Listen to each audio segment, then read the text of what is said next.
Hello. I was talking about how I was actually starting to play the original Earthbound again, and how it is it is the hello, welcome. That's the music of Magicant, which is like the dream world.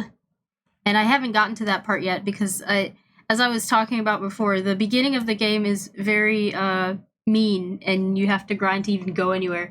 Hey, welcome! Hey, Saren! Hey, Digidraw Dude! Glad to see you guys here today. I'm drawing. I'm not as sick as before. I love the emotes, by the way. I'm not as sick as before, so yay for that. I still have like a little cough left.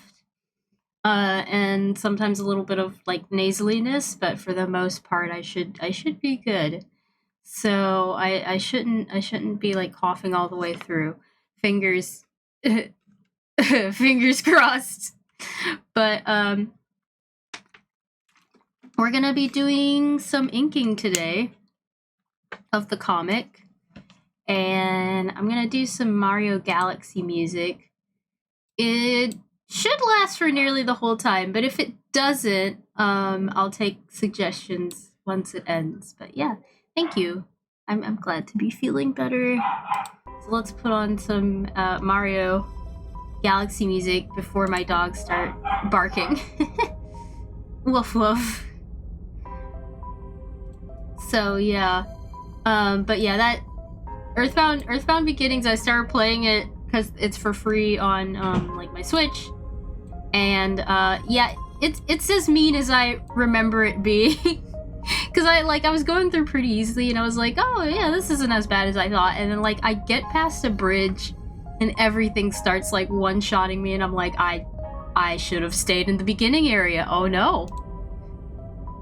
They added some Earthbound icons? No, I didn't.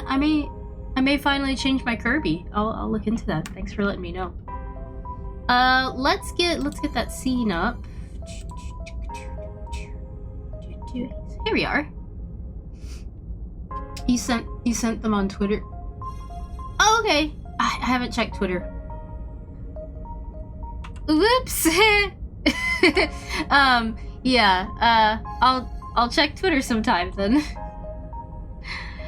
So this is our page for today. It's a 4-panel. It may take the whole stream, because the last time I underestimated a 4-panel, there was a lot more detail than I thought, and it took the whole stream. So let me not underestimate. But if I do finish it quickly, then we'll go to the next page.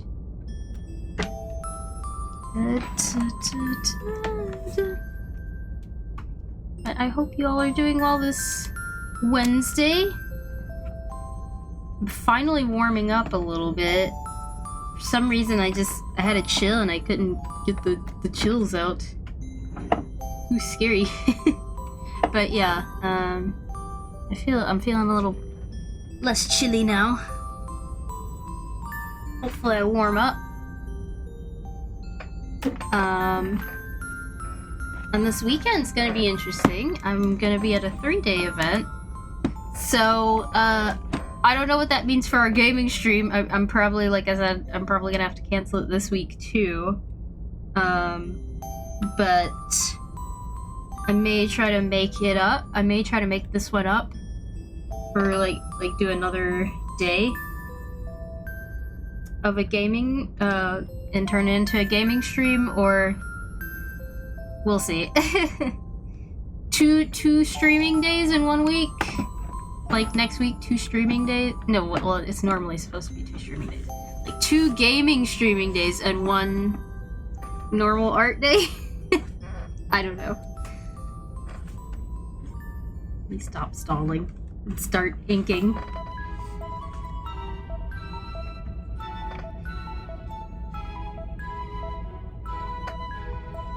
I just feel bad because, like, you know, I was uploading the gaming pretty regularly, and then for all of a sudden to be like, no game for you.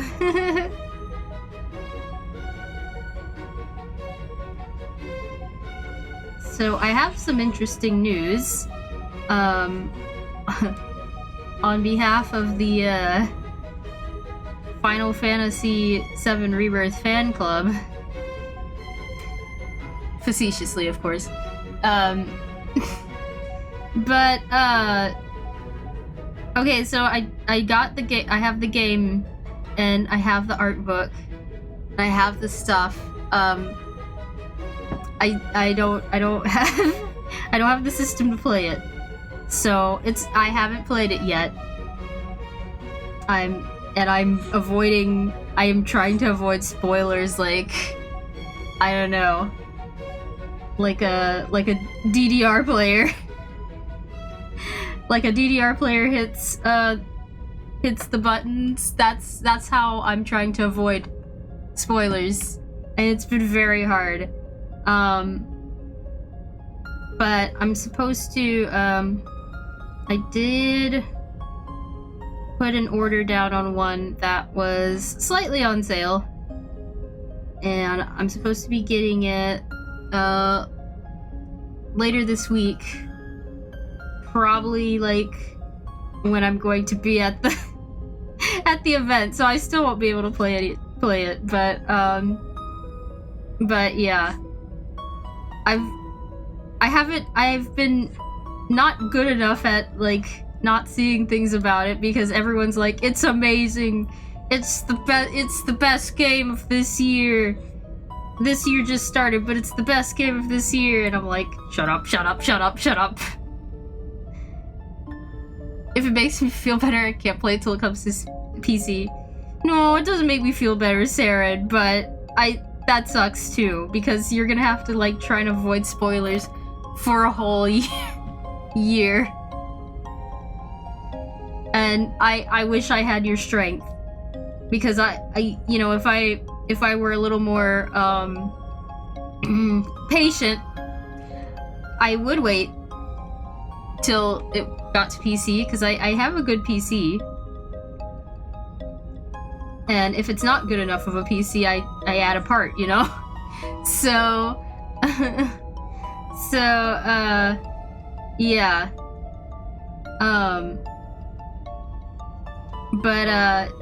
Yeah, I just, I should wait. I should. That would be the prudent thing to do if I were a prudent, well-adjusted adult. But, I gotta see my faves. Start crying if I don't see my faves. Start getting in nervous sweats. Yeah, no, I understand that completely, Saren. I get it. But, you know, Mena-Frog isn't always a responsible adult, so you know. So, yeah. But I am ready, because I am ready to stop avoiding these spoilers like the plague. And I'm ready, like I said, I'm ready to see the babies. I'm ready to see the faves. Am I going to be sleep deprived? I don't know. We'll see.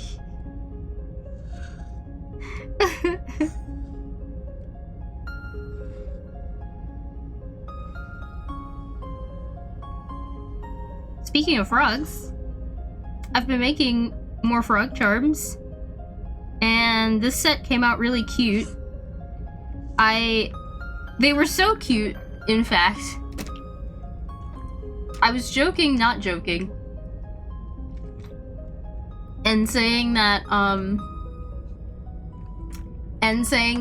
they kind of looked like candied frogs, and I'm worried people will want to eat them. Not really, but, like, sometimes there are small children who possibly may want to eat them. Hey, Digidraw dude. Welcome back. Thanks for stopping by as always. But yeah, I made some new frogs, and I resined them in such a way I think they kind of look candy-like. And I'm like, oh man, these are too cute and shiny. someone may mistake them for food.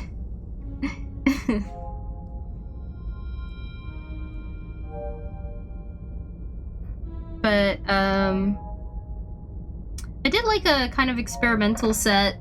Of course there are some like wizard hat ones because those are the ones I always do now, and those are usually the first to go. When they're not the first to go, I'm very surprised. But I made some like little flower heads because I had done some like potted plant slash like sprout head frogs. But I was like, you know what? Let's try some flowers, and they look really cute. I also have a different color blue, so we have like light blue hats. It kind of reminds me of The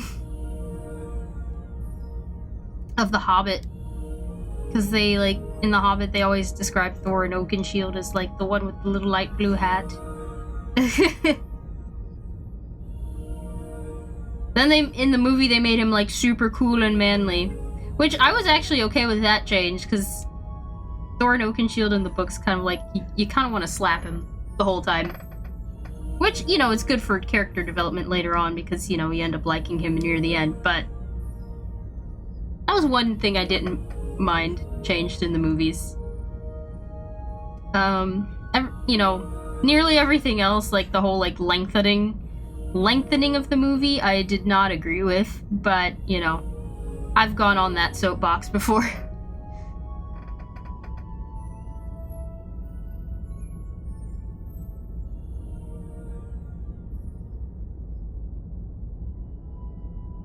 do want to ask, how does the balance sound right now? I know I'm doing like Mario Galaxy music, which is very like mood music, and I just hope I sound balanced enough in comparison. Oh, good, thank you. Yay.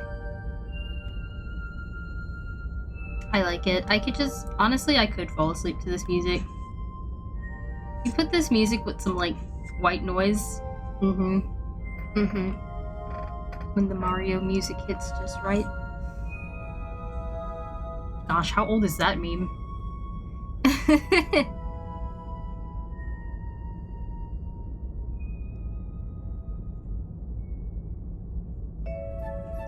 So, you may be catching the comic a little out of context, but you know what? You'll understand it when it starts. When, like, it's actually released. But, I guess I can at least say, yes, that is a pizza pan the character is holding. I guess it would make sense if you read the last half of the chapter already, which is on my webtoons, and, I did start, like, my website that I'm trying to do for the comic, like, that's, like, kind of, like, nostalgia-centered. It's getting there. There's a lot more things I have to do, but I did finally get, like, 2 of the episodes of the comic on there, and it's looking pretty good.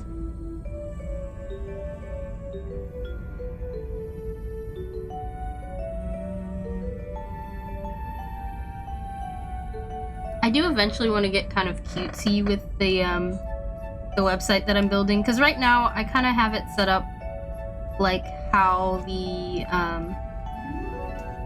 comic's presented on webtoons, where you just kind of like scroll through, but hopefully without it being too annoying. I kind of want to get cutesy with it and, like, I don't know, put the pages in a book or something, where like you like click to flip the pages. I think that would be fun, but I don't know. I don't know how fun it would be if you're not on desktop, so things to keep in mind.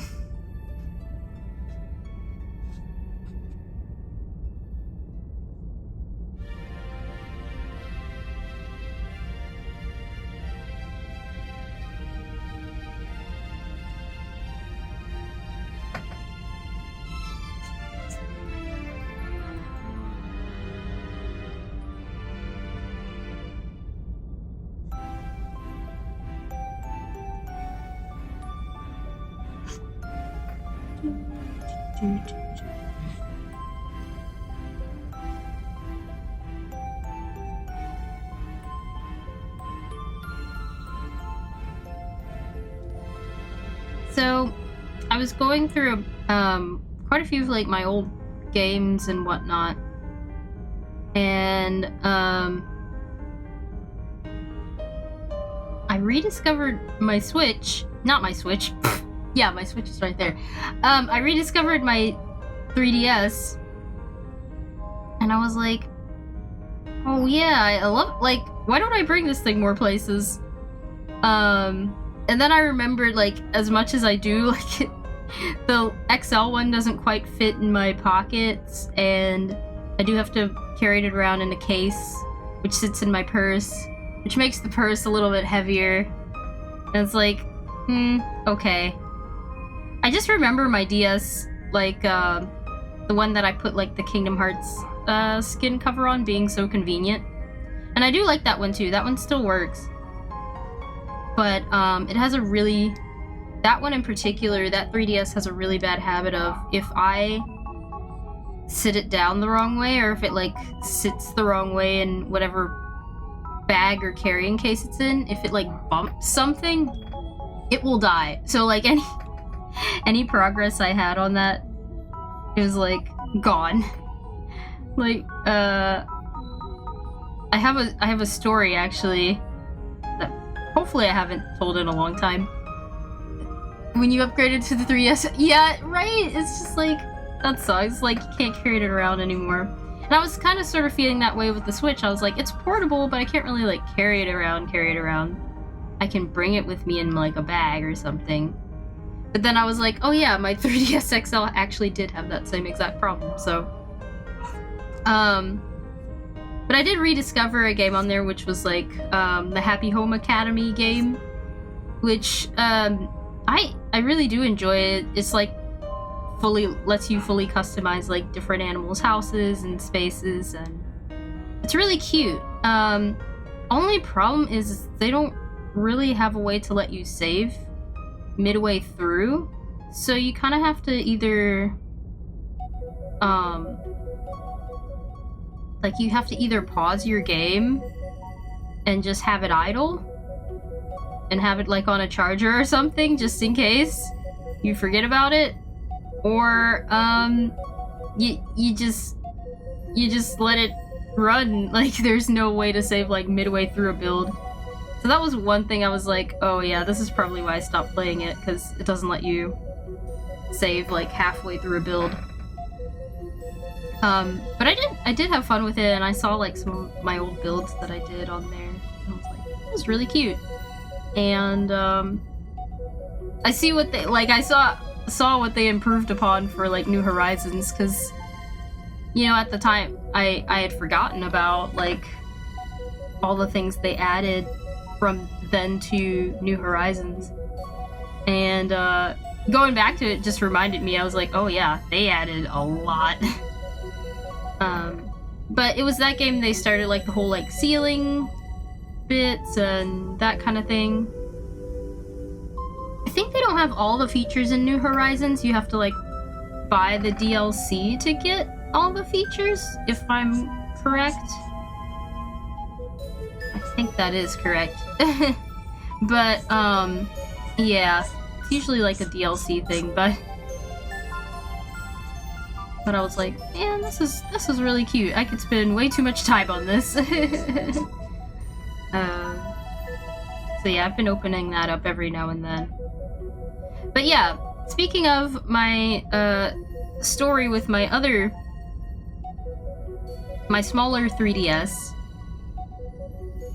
in which I played Kingdom Hearts Dream Drop Distance on, and so like the poor buttons are abused from me like button mashing to spare my life in that game.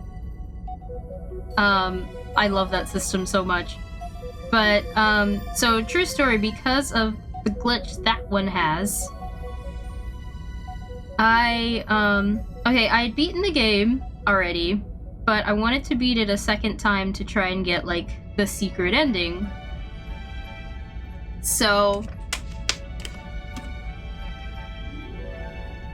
Gotta take a swig of water.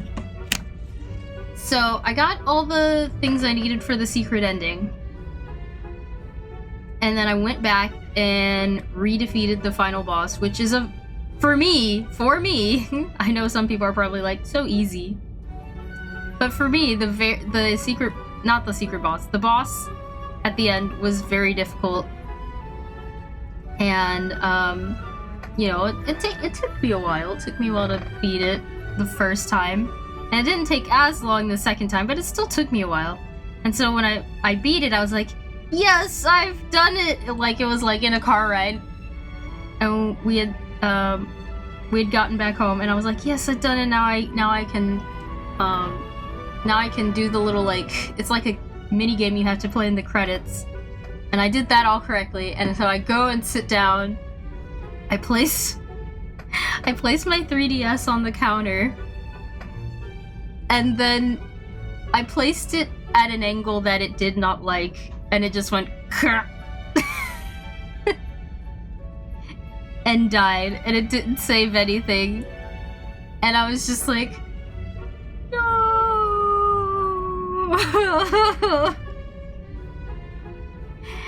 And so I gave up, and I just didn't do it again.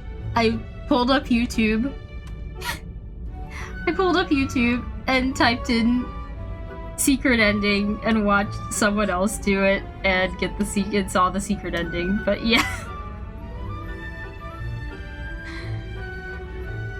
Thank goodness for YouTube. But yeah, I was pretty disappointed. I was like, you know, I was gonna do this for myself for once. But I guess it wasn't meant to be, and it just like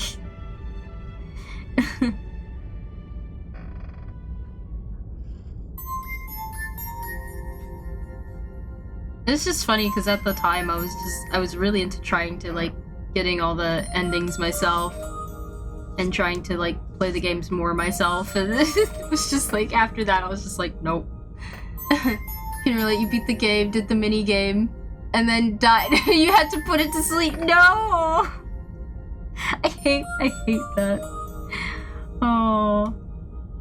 See, that's one new creature comfort of the Switch that is so nice, because like all the games now like seem to like auto save for you before like it dies or anything. So you really don't have to play back that much unless you like accidentally save over your last save or something like that, which I definitely haven't done before. But yeah, the struggle of the DES, 3DS days of like getting to a part of a game and then it's like, okay, we gotta do this now. Sorry, stop playing your game, and then there's no save point. And the best thing you can do is like close your DS and hope that it doesn't die from the time that you've closed it. Back to like when you're allowed to actually like play it again.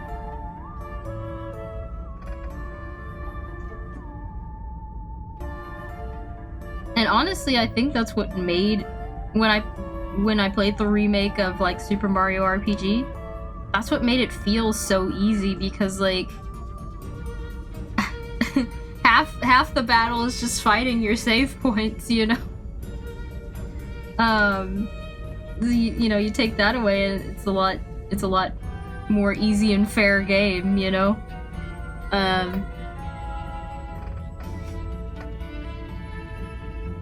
But yeah, imagining like so much of the struggle of like early gaming is just fighting against save points.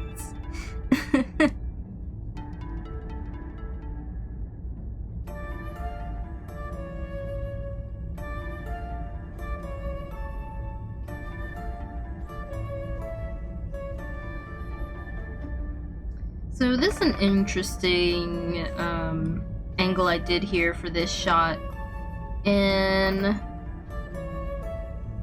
it's vague enough where I don't know if I just hadn't decided yet if I wanted to add hands or not.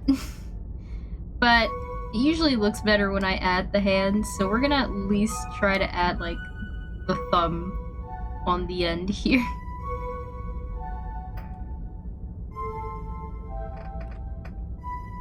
Yeah, the amount of panics you had playing games during a storm. Yeah, that too. Cause, like, especially if it was the plugged-in consoles. And if it was a game like Animal Crossing was back in the day and they get mad at you for resetting and you're like, I didn't reset, there was like a near hurricane outside. Stop being mean to me. There was a lot of that.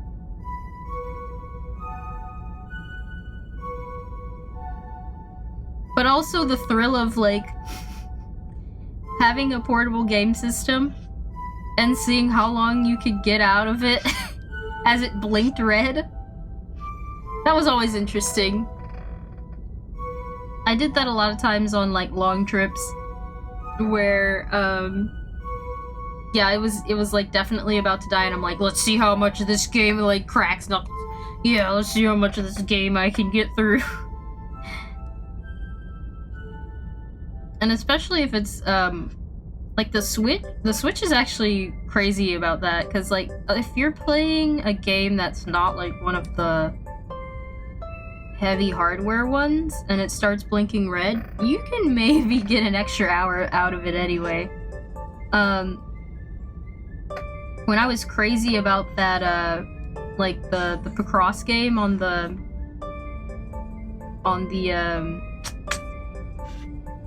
I'm just gonna call it Virtual Console, because I can't think of, like, what they call it now. But when I was crazy about Picross on the Virtual Console, and it would be like, your battery's about to die, I'm like, let's see if I can... Let's see... Cracks knuckles. Let's see if I can get through this puzzle.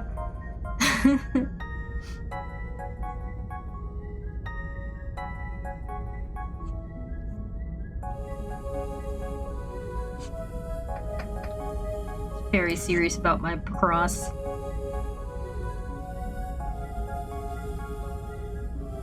I kind of miss it. It's like, it kind of reminds me of Minesweeper a little bit, and it always, like, surprised me, especially on the late levels. The late levels were kind of mean at times. The late levels were like called Wario levels, because they had the Mario levels and then they had the Wario levels. And the Wario levels didn't tell you anything. It was almost like you had to, like, guess backwards. You get used to it after a while. I don't know how to describe it. Like, the Mario ones, they would tell you, like, exactly what number of squares which was in which one. And then the Wario ones, you had to like work backwards. Okay. Did I have a hand here?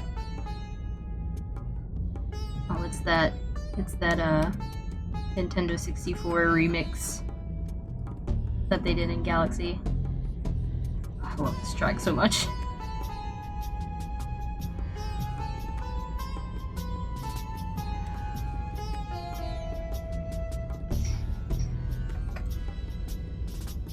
But you know what I could do?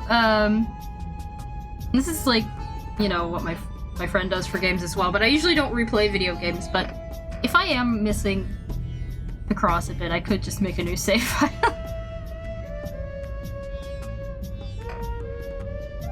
I probably won't remember the puzzles anyway, so it'll be just like a brand new game.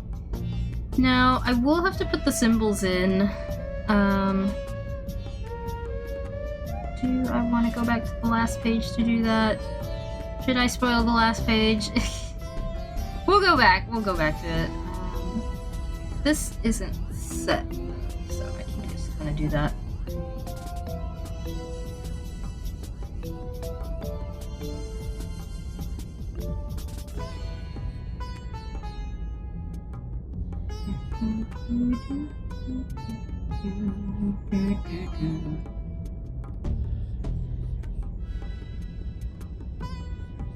I know there's, I can't remember, there was at least, like, three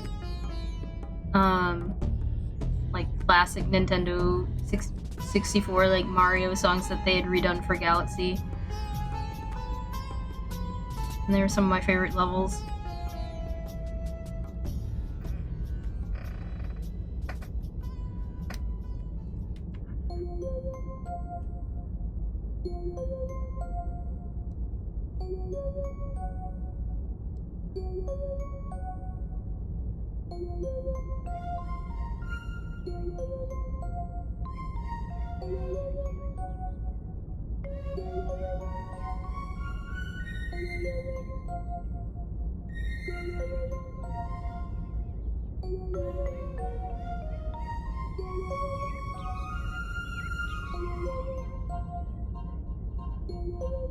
But in all seriousness, though, oh yeah, like I love this soundtrack so much.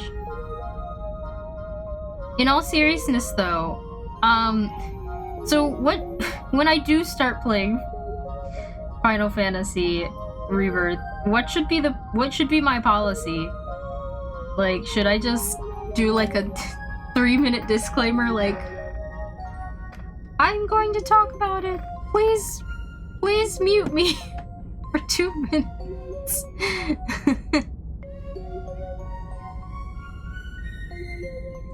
Because I can try and hold off for at least a month before talking about it, but I think I'm gonna not have any willpower at least after a month. Okay, all right.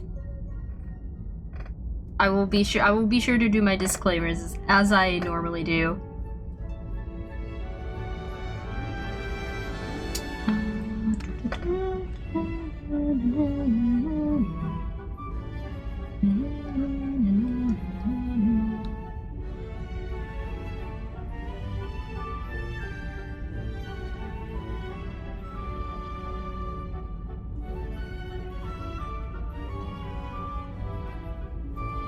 Sometimes the symbols that I have on their cloaks, I save it for later, but I'm trying to do it now so I don't forget, because I did forget on a couple pages, and then when I went back to like try and reference, I was like, oh, I didn't put anything at all. Whoops. So then I have to go back to an even earlier page and see if I did the symbols on there to reference. And there's set ones that I have for each one. The pizza pan isn't as important, but I've been trying to like keep track of them, so there's some like similar signs, and it's not too different between the two panels, because then it's gonna be distracting, I think, if I don't make them similar enough.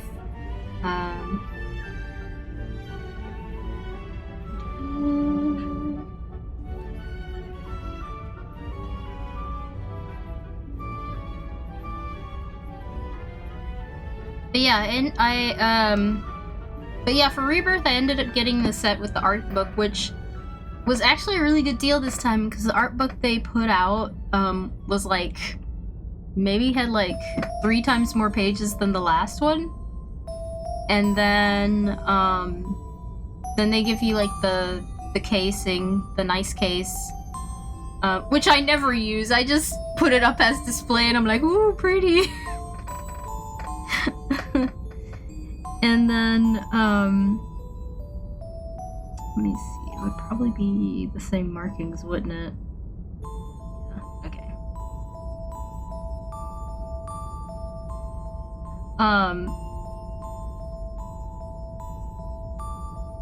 So the display case is really cool, because y'all know I was a Crisis Core fangirl, like so much so that I had to find it, like when I finally got a PSP. Well, I was given a PSP, it was handed down to me. But when I was finally like handed down a PSP, like that was one of the games I had to find and play. And so on the like steel case is basically the end scene of Crisis Core, like of Zack carrying Cloud. And I don't know what that's supposed to imply, like, I'm not spoiling anything there, but I think it's implying something, but I was just like, no. Are they gonna make me relive that scene again? I hope not. And sing, like, the ending song, Why by Ayaka.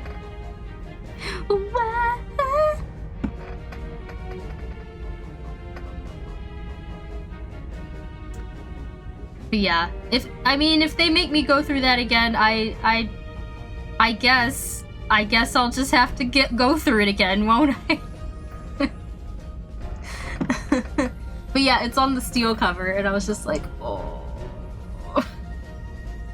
Oh. Hey, look, as long as I don't have to hear Genesis wax poetic again. Hate that guy. The worst. Okay, we're gonna add the symbols on the pizza pan after I do these last two panels. Yeah, I think they look pretty good. Pretty good inks. So back to this fool.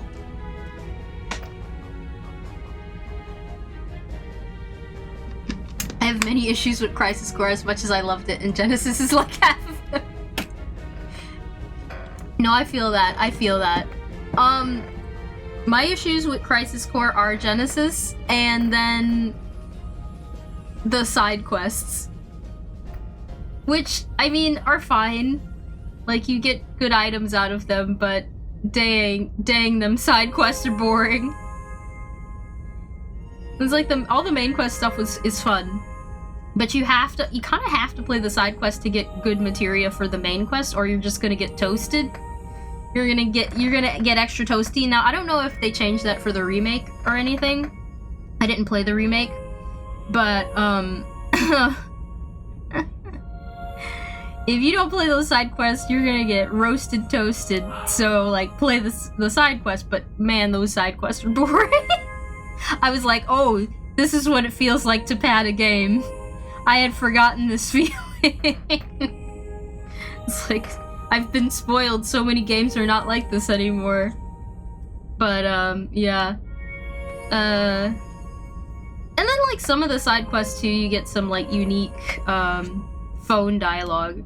Now, that's probably one of my other favorite things about, Crisis Core, which, like, kind of makes the side quests a little worth it. You get, like, unique texts from people. And the texts are so funny. And just, like, some of them are just so out of pocket, and it's just, like, you're Zack and you're like, alright, I guess I had to know about that. Like, or, like, talking to random people in the maps. Like, one of them got me into the Genesis fan club and the Sephiroth fan club. And so then, like, they're debating about, like, what Sephiroth's hair care routine possibly is. And they're like, yeah, I am sure this is it, guys. Like, no lies, I am Sephiroth's #1 fan.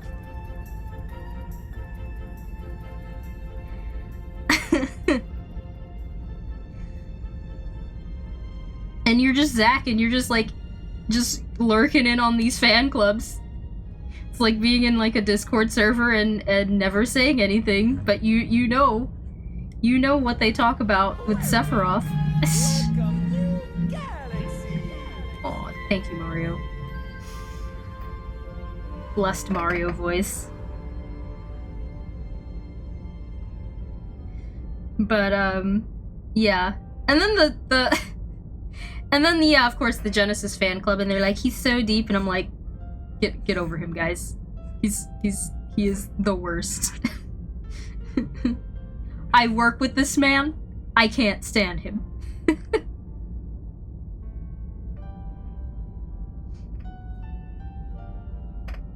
Yeah, surprise Mario on my stream.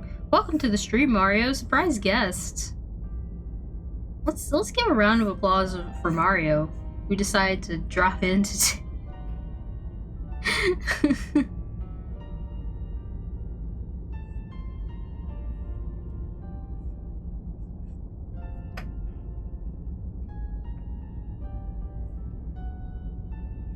But yeah, I remember even like the Aerith part, because I think when I had watched someone else play it, like I was like, oh, I love the Aerith parts and like all the cutscenes you get with her, and like I thought that was really cute. And but then like when I played it myself, I didn't realize all the Aerith parts were like were relegated to side quest. So you can completely miss those scenes. And let me tell you, the side quests for her are also busy work. It's like the reward you get, like story-wise, is great, but like, oh my gosh, the busy work for it is just like,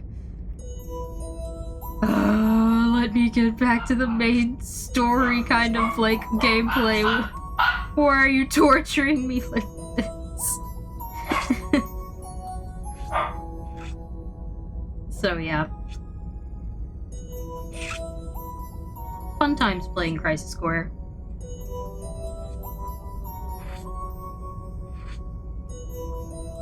I was happy to actually play it myself though. Like there were things about it where I was like, I'm glad I actually got to play it myself, but for other things though, I don't know if I'll play it again, you know? It's just one of those things where it's like, I'm glad I got to finally play it myself. Am I jumping to play it again? I don't think so.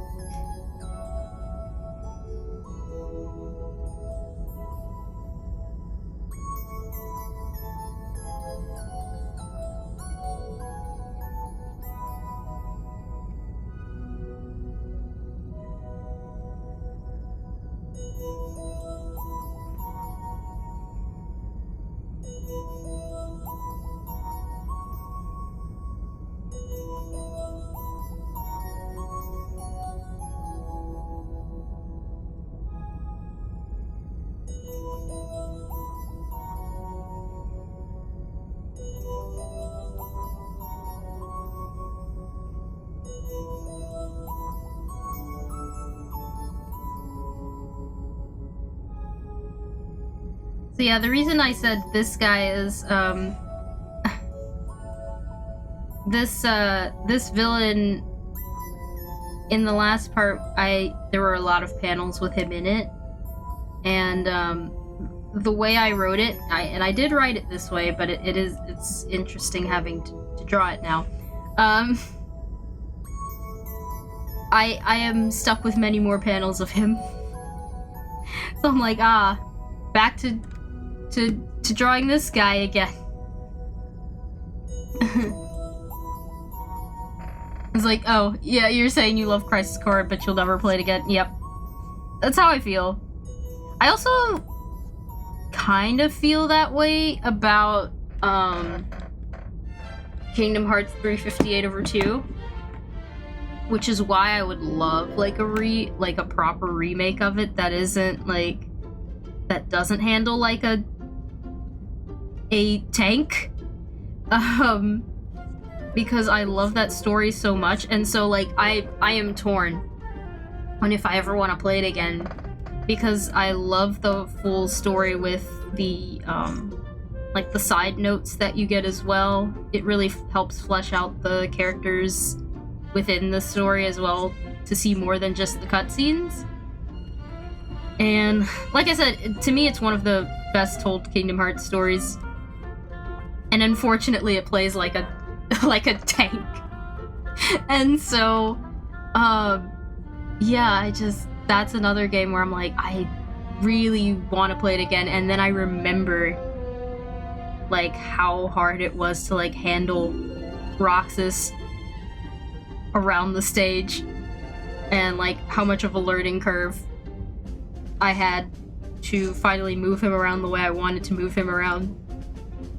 And, yeah, that's a game that I would love to play again if somehow the controls were like updated / modded. Which I heard someone is trying to do that. Someone's trying to like mod 358/2 into like a Kingdom Hearts 2 engine. I don't know how long it's gonna take them, but I was excited to hear it because I was like, that's the game that needs it. I was like, it has the best story out of the series, and I don't want to go back. I don't want to go back to the DS to play it.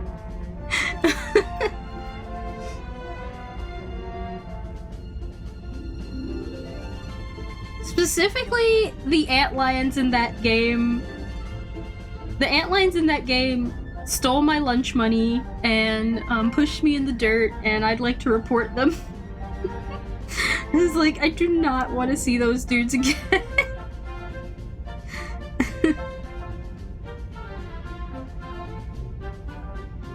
They pushed me and they stole my lunch money, and I never want to see them again.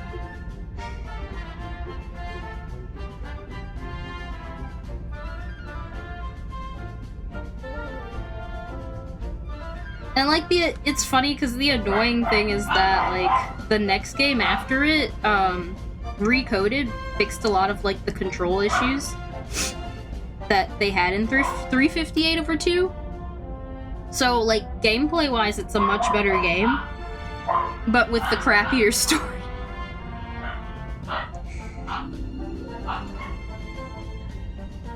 And it's just like, aww. And like, I actually did like the multiplayer function when there were a bunch of people playing that game. There's like this cool, it wasn't like exactly multiplayer, but basically you could make maps in Recoded for people to play with like different treasure and stuff, and then like the treasure you'd get out of it, like the game would give you, was pretty good, and like fun customization stuff. I enjoyed it, but like I said, the story for that game is like no good. It's just like, aww. It's one of these, isn't it?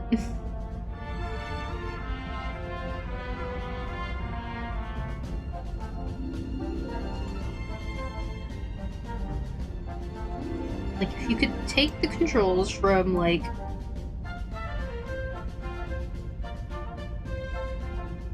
this one and then put it in this, and then put this game's story, then it would be perfect.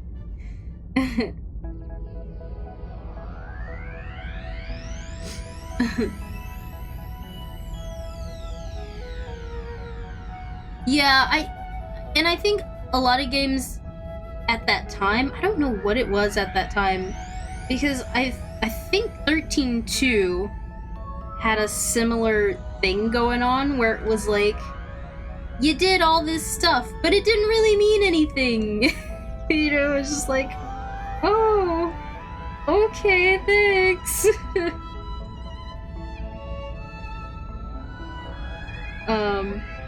And they both kind of had that ending going on for them.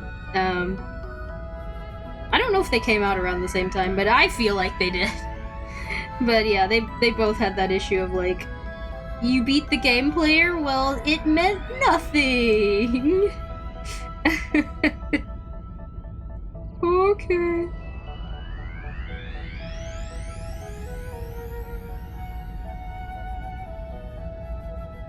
Don't get me started in the Final Fantasy 13 series. Oh well. I won't this time. As a person who played the like two out of the 3 of them, and played those both the first 2 games pretty extensively, you know, I have a lot to say on them, and I had reasons for not playing the 3rd one that were outside of like me being mad at 13.2. I just don't do well with like day-night timing cycle games, which is why I will never play Majora's Mask, because that's too much anxiety. Like, I have real-life anxieties, like, I don't need that in my life. But yeah. It is kind of weird though to live long enough to hear people going from like absolutely hating a series to like being like, well, now that I've looked at it from a distance, it isn't that bad. And I'm like, man, you guys were like ragging on this so hard back in the day. Now that I stand back from it, it's not actually that bad. Like 13-2, I can say from a gameplay standpoint, I loved that game. But it's another one, like, from a gameplay standpoint, I love that game. From a story standpoint, I am exhausted, and, thanks for telling me my efforts didn't matter, game. I appreciate that. That's definitely what I want to hear. But yeah.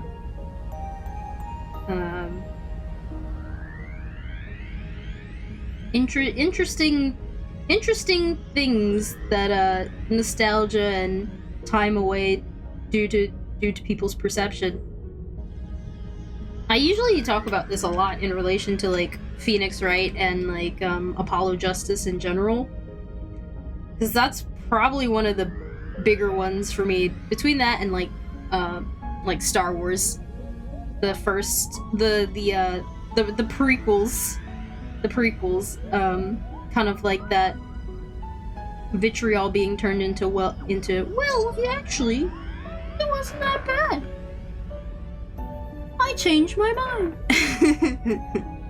And I mean, people are allowed to change their mind, but it's just like, it's funny because it's like, I remember how like they would curse the name if you even deign to speak of it in their presence, you know? So, it happens so often, that's why you try not to invest in fandoms. Yeah. I just kind of like take the good with the bad, you know. The more people that are in a fandom, the more likely there is to be someone who's like a little more toxic than most. And I just like some series that are known for having toxic fandoms, but I don't really let it get to me, because I know like I enjoy it for what it is, and I've met enough people, like, especially like for things like Sonic, you know. I've met enough people who are like crazy about it but aren't like, I don't know, trying to force their ideas or like being gatekeepy about it or being so mean about it. I've met enough people who aren't that way. You know, there's still the people who are like that and treat it like it's their own personal creation. You can't do that to Sonic because he is my comfort character, and I'd like to ask you not to draw him anymore. Thank you. You know, I don't, very rarely run into people like that. They exist. I'm not saying they don't exist, but, you know, I've gotten to the point now where I'm just like, I know how fandom can be. I know how the fandom can be. Undertale as well. I love Undertale, Deltarune. I know how the fandom can be, but I've met enough people who aren't that way, where it's like they're probably just the loud minority, and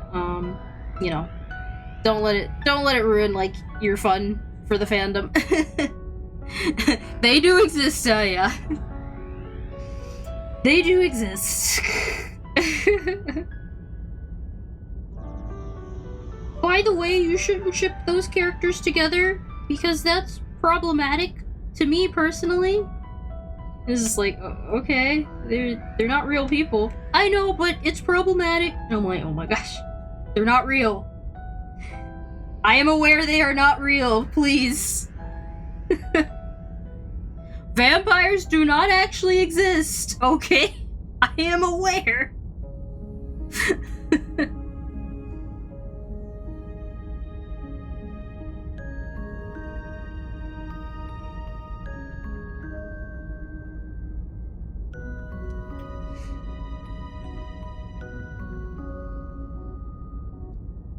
But yeah.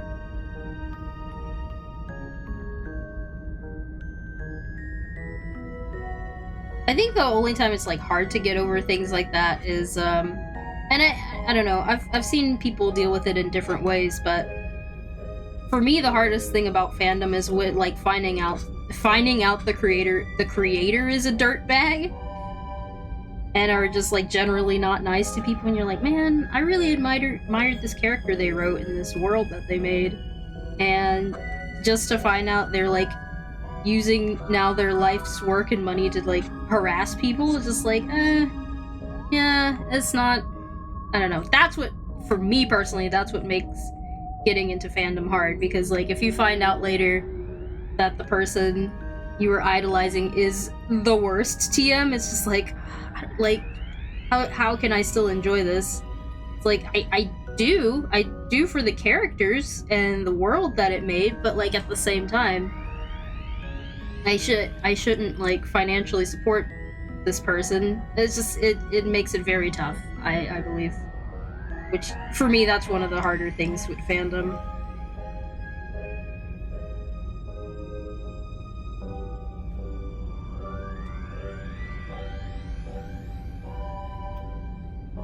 Alright, let's see how this looks. Let's see what we have to... I think I didn't do his hair. Hair missing. Hair missing! Ah, hair missing! Okay, I gotta draw some fingers, I gotta draw some hand details. There's quite a bit I'm missing, actually. But I did draw a lot.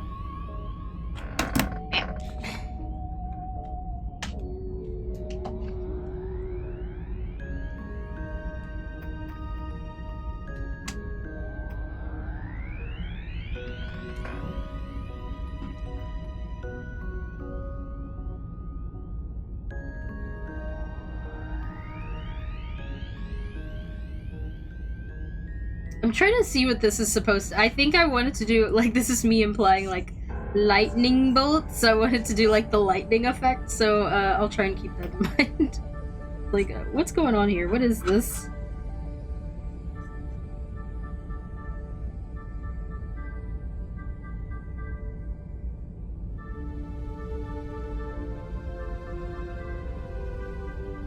This is a good track, too.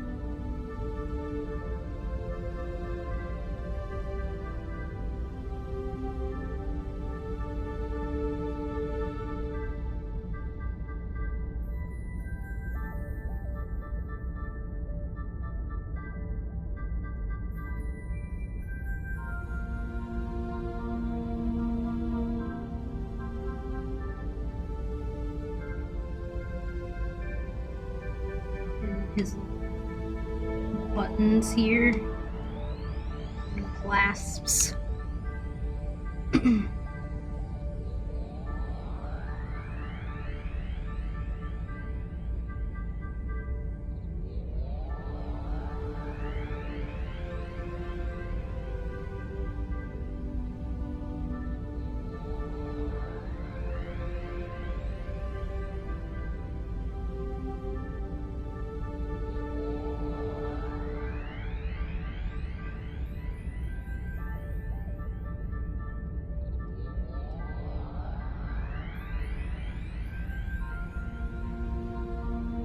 Okay, I think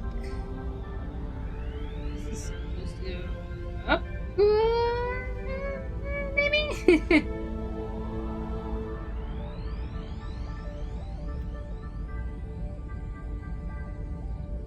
I will say, these are very, like, abstract hands.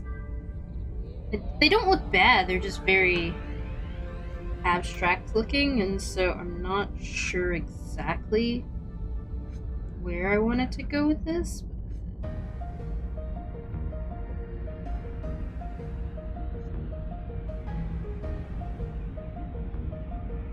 One, two, three. I feel like one of the fingers would be here. Right?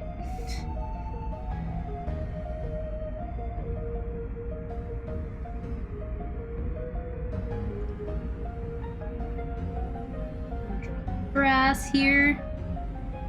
Grass is being mown outside. Mowed? Oh my gosh. Words, oh my goodness. Grass is being mowed outside, I believe.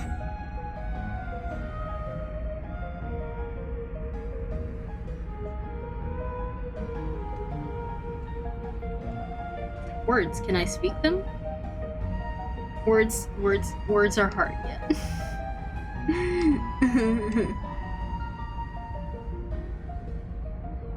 Oh, this song in particular? Or was it the one that just finished?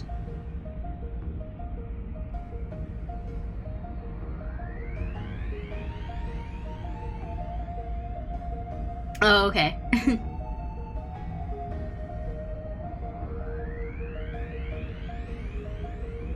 This one in particular actually gives me, like, Doctor Who theme vibes. Not the main theme, but, like, specifically New Who Series 1.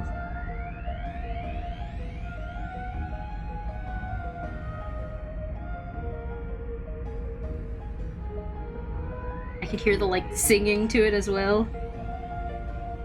They had like a little vocalization on some of the tracks sometimes. Now, I think that's what I'm gonna do a rewatch of soon, because I do have the DVDs of it. Old school Doctor Who. I've been missing my faves from there as well. I don't know when the new one's gonna come out, and I'm not sure if I'm even going to have the streaming service for it, so we'll see. We'll see how I get around it when the time comes. I do want to see the new series though, but just don't know. Don't remember when it's coming out.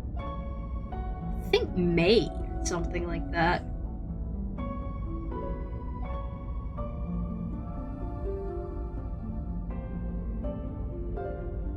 Yeah, since all these streaming services have been, acting unwise, as the kids say. You know, we've been having to drop a couple of them, you know? Getting too greedy for their own britches.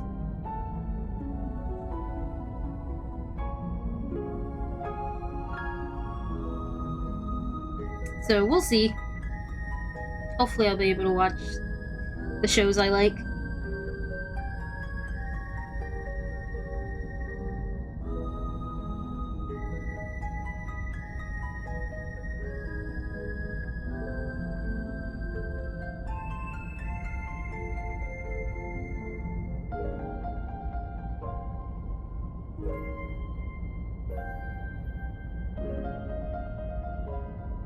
And, well, if not, you can best believe I will keep talking about video games like they're TV shows.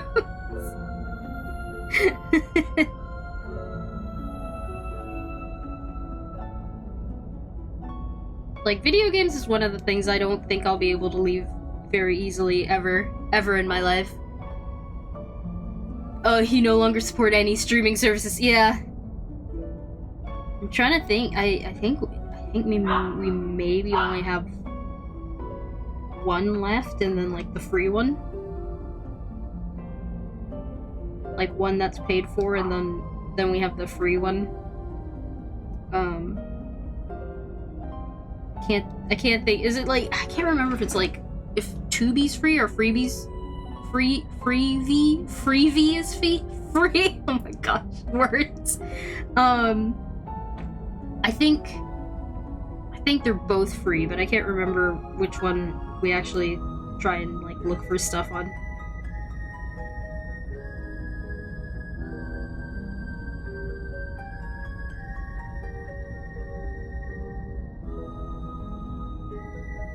Yeah, on a side note, I think we found the movie that probably inspired Pineapple Express.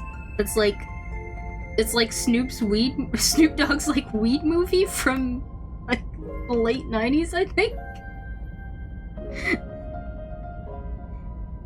I did not finish it. Yeah, I did not finish it. It was I was like, yeah, no, I don't. I am too aware of everything to watch this movie, but you guys who are into that, you enjoy it. But yeah, I think it was on Freevee, or no, maybe it was, I don't remember. It's one or the other. It's one of the free ones. But it was definitely like a more like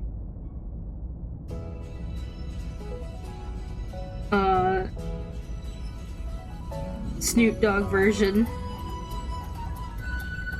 of Pineapple Express, and I'll say it's of its time, so like, you know, if you are offended by some things that were not quite right in the past, you may want to skip it.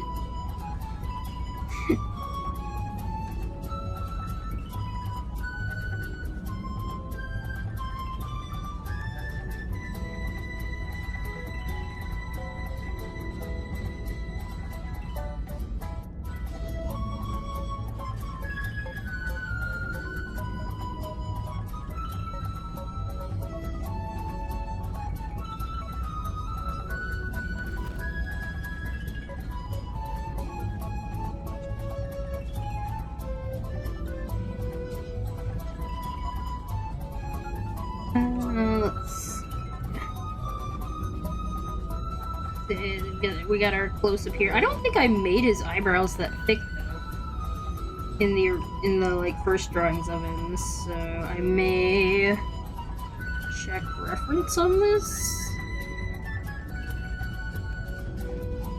Please check reference. Oh, never mind. They are that thick. Never mind. Reference checked. Thick eyebrows approved.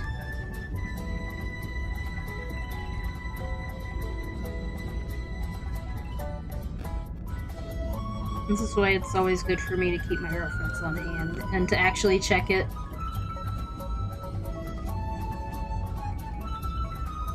It becomes more apparent, especially when I'm doing the toning. If I go too off model from like one page to the next, and I'm like, why didn't I catch this the first 2 times? And it's literally because I'm probably doing like a page a day, so I don't recognize it from day to day. But like when I'm doing the toning, you know, there's certain patterns I have to put here or there, and so then I'll notice, and I'm like, oh wait, this looks really different.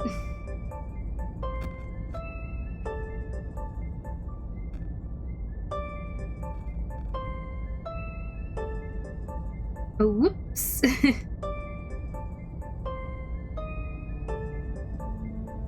Oh, you know what? I do have some other news that isn't like games or books. I guess I didn't want to talk about it too much because it is like a kind of Texas thing. Texas only thing. But I hadn't gone before, or if I had, I don't remember. But I went to the rodeo. And it's almost kind of like a state fair out here, but just extra big state fair. Lots of campus space, lots of food. Highlights, I got to see the mutton busting, where they put like 5 or 6-year-old children on sheep, like bull riders. And they sign up for this. I guess they have to like sign a waiver or something. So that it's not like they're, you know, forcing children to do this. But yeah, it's like they put children on sheep like bull riders. They have them like with the protective helmet and stuff. And then they see how long they can hold on before like the sheep knock them off. It was like, it's cute, but it's also kind of intense. And so it's like, at first it was like, oh wow, that's so cute and kind of funny, but then like some of the sheep were out for blood. And then I started getting concerned for the children, and I was like, oh man. I was like, that sheep was just mean. Like one sheep was so like, I'm ready to get this child off of me.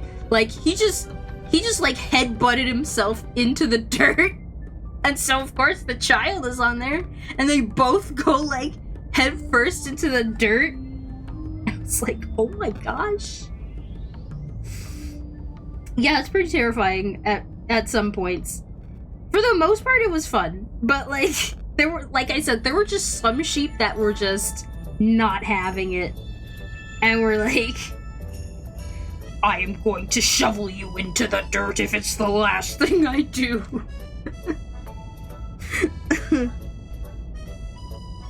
So yeah, there was that. And then, there were the pig races.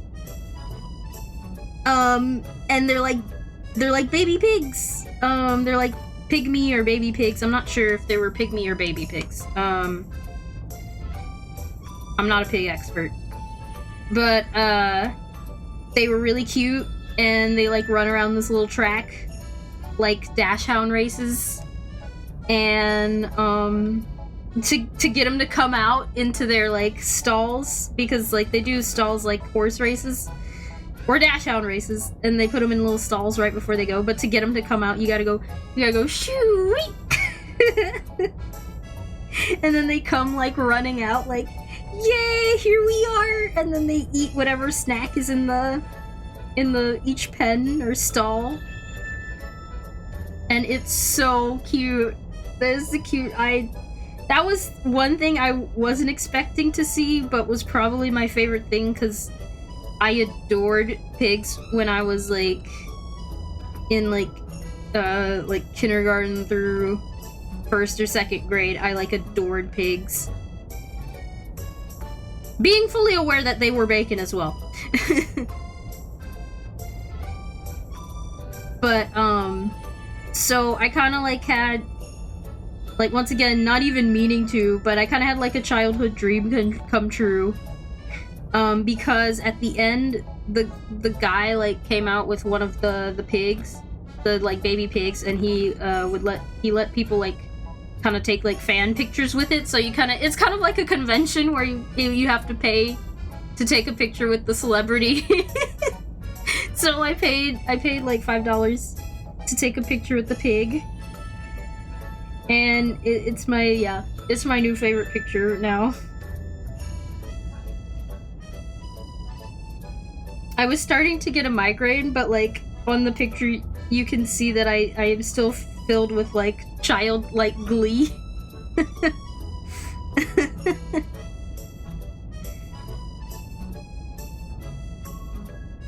But yeah, it was fun. And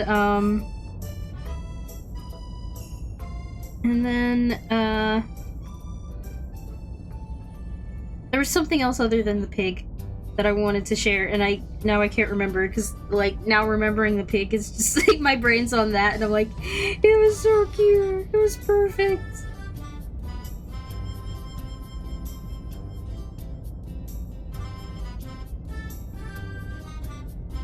Oh yeah, they had, like, a bunch of, like, art contests as well,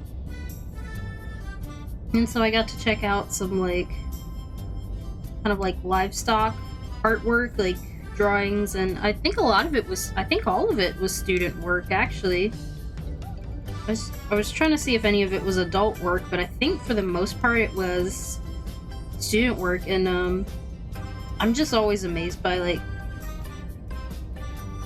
you know, the dedication and time and almost photorealism that you know, they're able to achieve. It takes a lot of patience to make anything, like, photorealistic. I know for me, at least. Maybe for some people, you know, they've put a lot more practice into that, and it comes to them a little more naturally. But I know for me, photorealism is something that, like, takes a lot of, like, patience with a piece. And a lot of times I do get, like, frustrated with a piece before I get to that point, and I just kind of say I'm finished. So I do have, like, a deep admiration for anyone who excels in that type of work, and I saw a lot of that there in black and white and in color. Just, like, real command of their medium, because, like, they had, like, 2D pieces, but then there were some, like, clay pieces. Like, this, you know, I've been seeing so many, like, 3D printed stuff now, but, like, just seeing, like, clay pieces done in photorealism is just, like, wild to me, because, like, at first I was like, oh yeah, that's 3D printed, but then, like, I looked closer and I was like, oh no, that's clay. And a lot of them were student artists. So I thought that was really cool. It was neat to see that side of things again. Go back to my art degree, art history roots.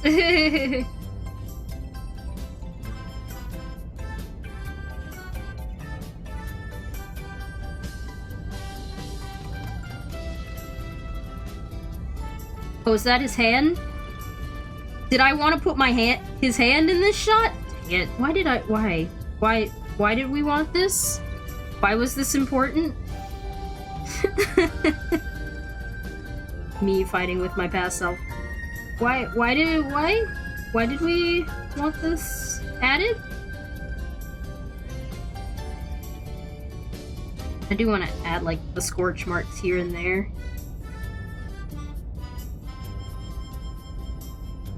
Got the cut on his chin. Not hands, I know. Like, why would I do that to myself? Why? Why me? Why?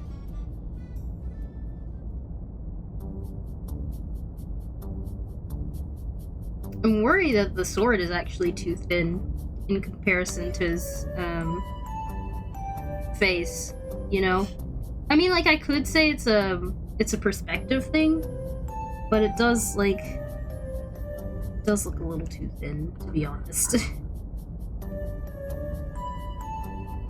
Like, even if it is, like, the mid to the tip of the sword, it does still look too thin for the size of, like, how his face is right now. I have a little bit of a problem with that.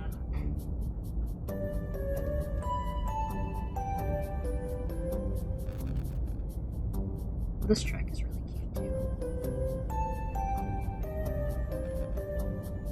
Mario Aquarium.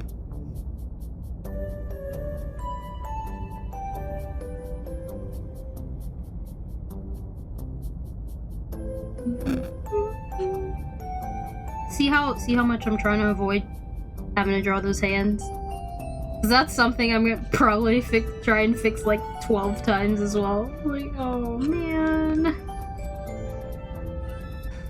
I know, it's gonna look good in the end, but did he really need his hand there? Like, is it that important to the dialogue? Let me check.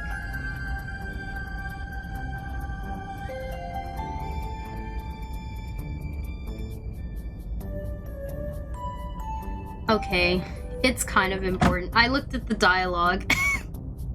It's a little bit important.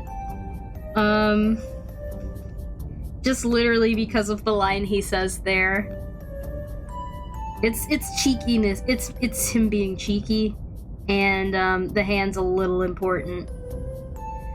Just don't like the sketch. The sketch. Me ragging on my own sketch. It's not clear if it's the right hand or the left hand to me, to be honest, but we'll see how this looks after drawing it. And if I don't like it, then I will have to redraw some parts of it.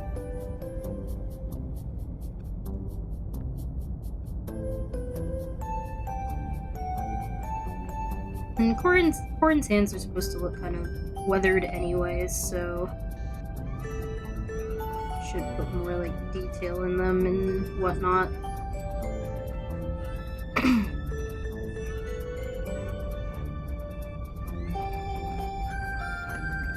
Hey, have you drank your water recently? I know I haven't. Make sure to drink that water. It's very important to your health. You know what I should put as a command? Water. Water break.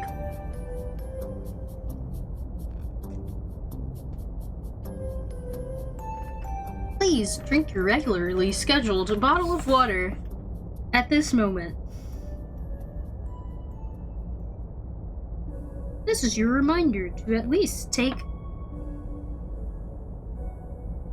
6 gulps of whatever water you have in the vicinity. Thank you. Public service announcement.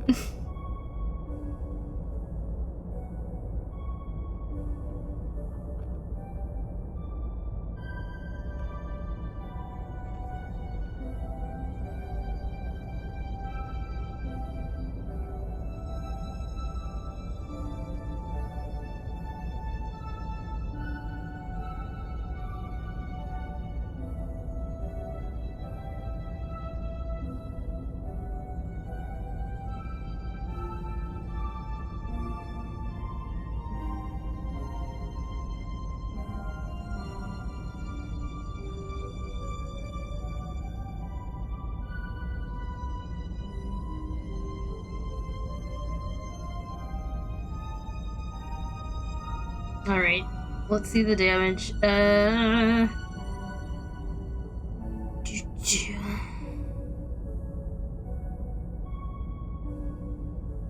at least it's not 10 desks. I could be drawing 10 desks right now.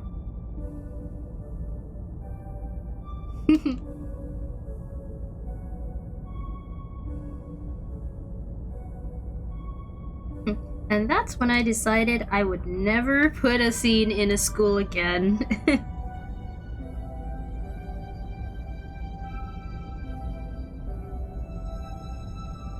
Me when my next comic book series is definitely not in a school anymore.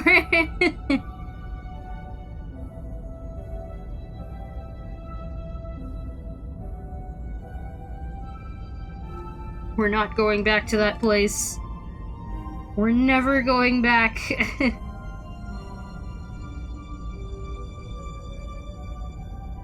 No, knowing how I am, it wouldn't be in a school anymore, but like, it would be somewhere where I have to draw like 500 chairs.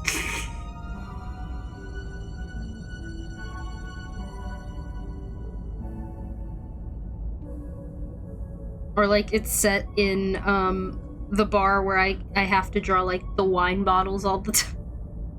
Like the different bottles all the time. I will try not to do that to myself, but if my creativity calls to go that route, I can't stop it. It's just gonna happen.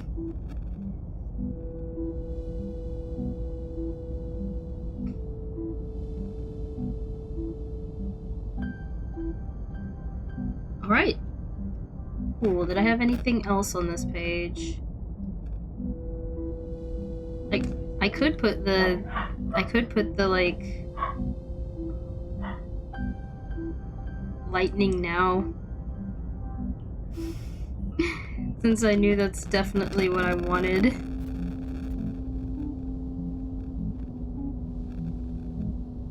It's called lightning gradation. No, there's one that's like clear background? It's this one. It's like across the whole thing, wait.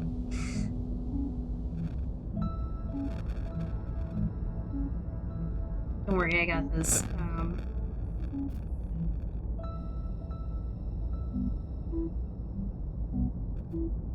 We'll just kind of like erase it in parts.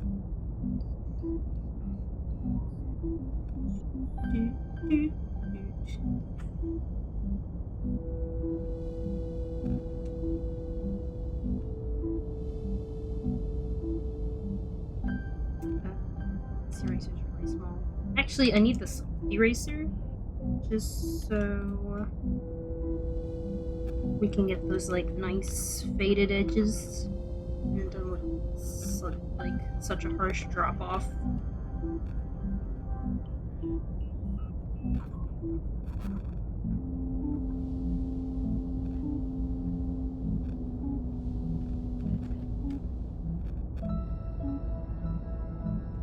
This reminds me of a lot of Wii music. Are we still in the Mario Galaxy playlist? Oh, okay, it is Mario Galaxy. I was worried that it was just like Wii menu playlist, which is fine too. But I did want to at least offer. Someone else wanted to suggest.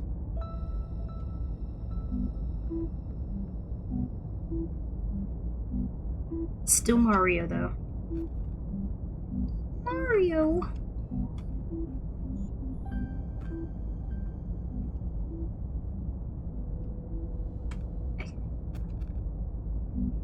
There we go. Fun. Okay, last but not least, let's add some runic to the pizza. You were about to say you didn't think this was Mario's. I didn't either. I was like, this is obviously not Mario. Nope, it's a Mario track. I was like, okay. Mario. So a little bit of spoiler, you're gonna see page from earlier, but I want to get the markings similar. And then I made a map for myself, which is going to be released as an extra on my my website I'm building,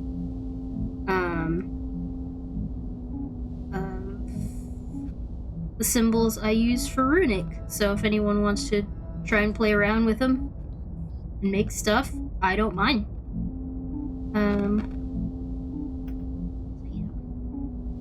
So yeah, this is roughly what needs to be on the pizza pan. So let's get as close to that as possible. We're gonna play the memory game here.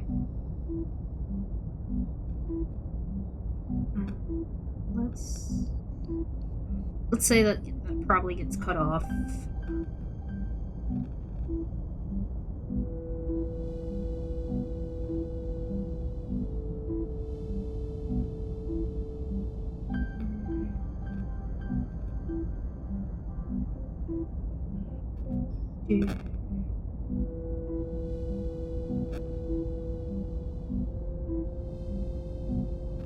Okay, we're gonna start this one here.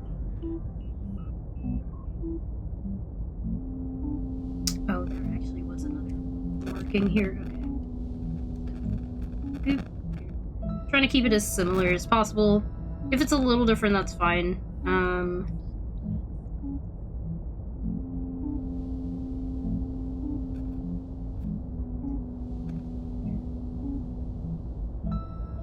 But yeah, I based the whole runic symbol thing off of an exercise I had to do in college where we were kind of forced to do a whole page of like lines like this, but we had to make them look all as like similar as possible. It was like an Art 101 class, and I can't remember what it was called either. A lot of people had issue with it. I didn't mind, but I remember a lot of people having issue with it. But the cool thing that came out of doing all that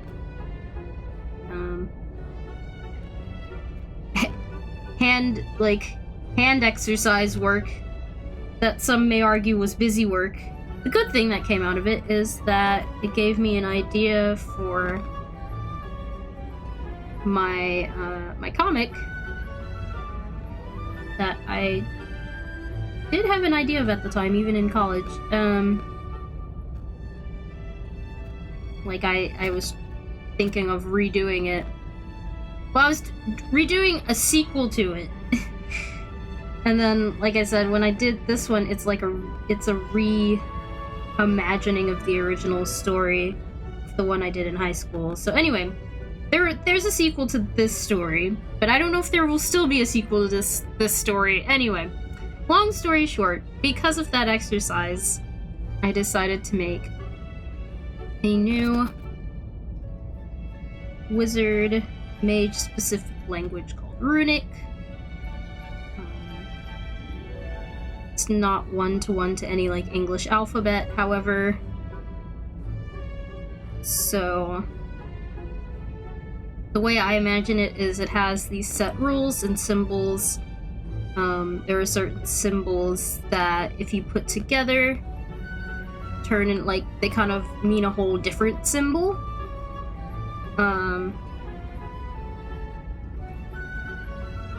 Certain ones are more rare than others to come up in writing.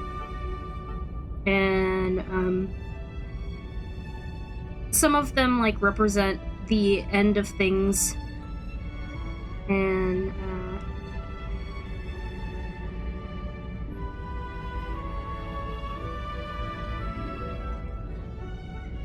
so that's how I use some of the symbols. There's also a reason why whenever they do write things with this sort of symbol writing, there's a reason why it's always in a circle.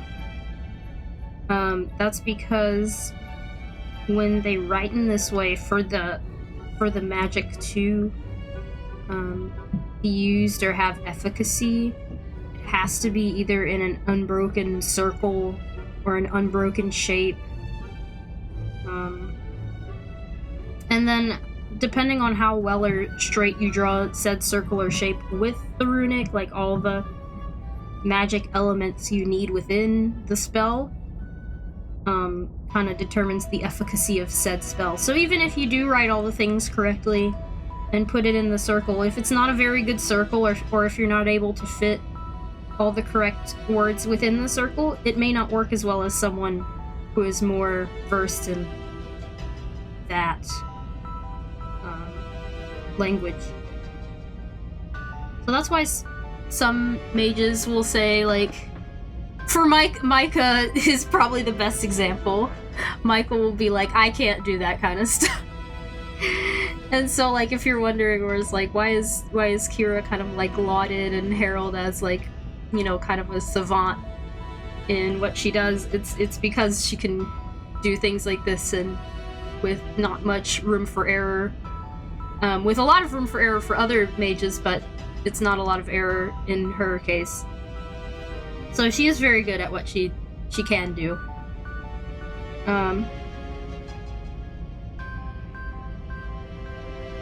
She may not always have all the answers, and she may want to. She's not reliable in that sort of thing, but when it comes to, like, actually enacting said needed spell, she's pretty reliable. Where was it?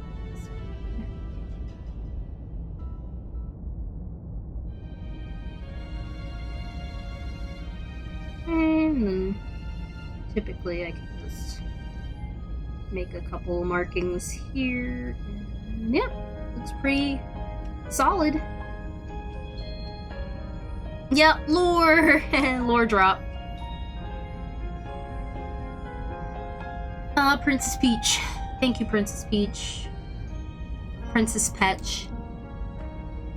Oh, funny story about Baby Mena lore. So Baby Mena was super into Smash Bros, and so that's how she learned about Mario and Peach and Luigi.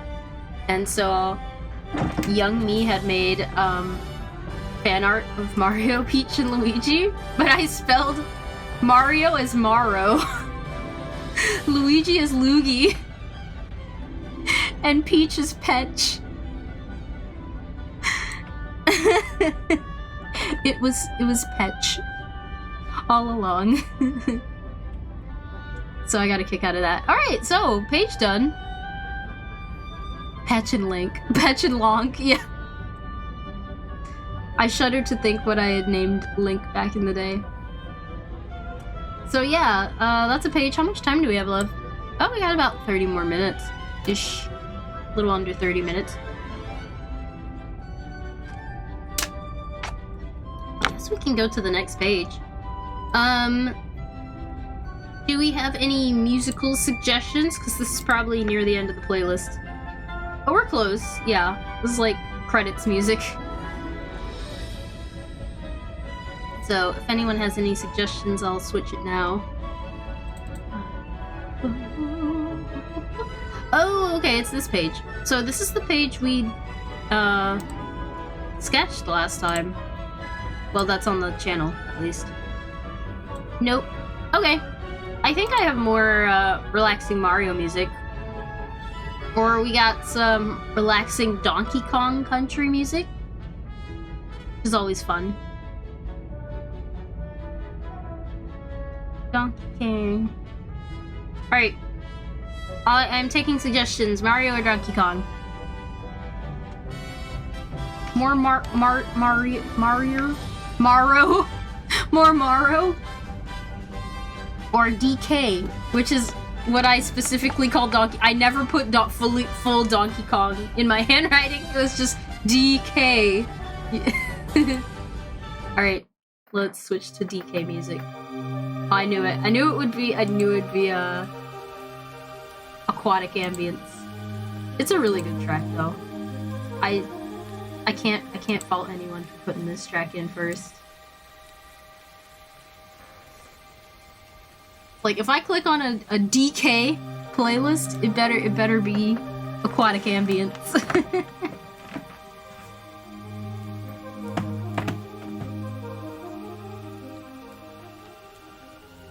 me who tried playing Donkey Kong, because they have it on the Switch as well. I tried playing Donkey Kong and like I'm just so bad at it. I was just like, how does anyone play this? It makes me want to throw myself off a cliff.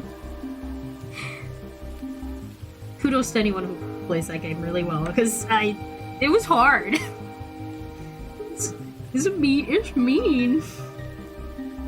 Kind of remind me of when I like first like played the classic Sonic games, because like you can get past the first level like not without any like too much problems, but then like after the first level I'm like, why is this so mean? Everything's trying to kill me. You're not the biggest DK fan, yeah. I love the music, but gosh, I was like, oh yeah, let me finally play this, because, you know, I sometimes play platformers. That game showed me. That game was like, oh, you like platformers, do you?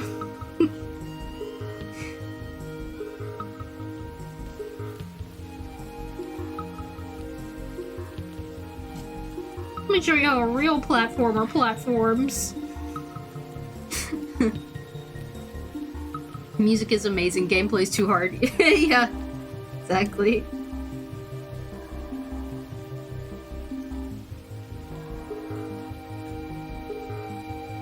It's just so punishing. Like I said, I think I've gotten a little spoiled on some of the newer games, like kind of giving you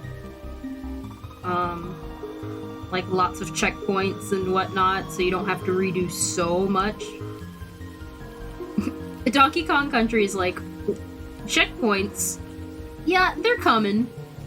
You just gotta get through this part. It's not that hard. It's just like, I am dying so many times. Please have mercy, Donkey Kong.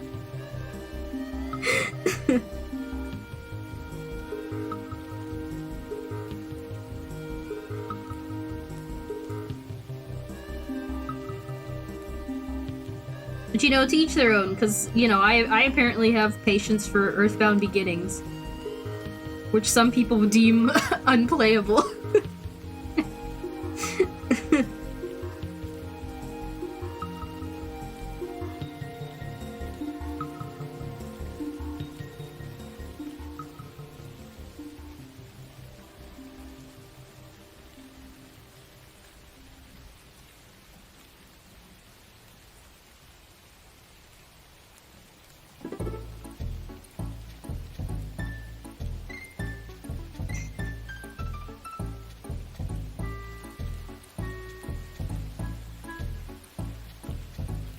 So this is one I'm gonna follow the sketch pretty closely,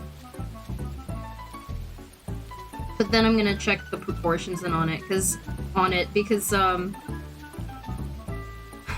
there's some interesting like perspective stuff going on here, and I'm gonna trust that previous me did my due diligence on that end, because if I overguess and then I like overcorrect, then it just may not look right on other pieces, so I'm just gonna go with what the sketch tells me to put, and then if it doesn't look right, then I'll fix later. You also have patience for tactical games. Aw, thank you. I have some patience. There are parts of it that I like, and I love the kind of like waiting and doing things and like making my decisions that way. However, there are some people that are in it for like the min-maxing aspect of it, and yeah, I'm not there for that. I don't do math. I don't do math anymore. I left that part of me in high school. I'm like, I was gonna say maybe in college, maybe freshman year of college. I left math me a long time ago. And any math I'm forced to do because a video game is like, well, you know, if you actually start counting the stats, you'll know for sure if you win. I'm like, nah, I'm good. No, I didn't come to play video game to math. So yeah, like once the strategic games start getting into the math side of things, it's kind of a turn off for me.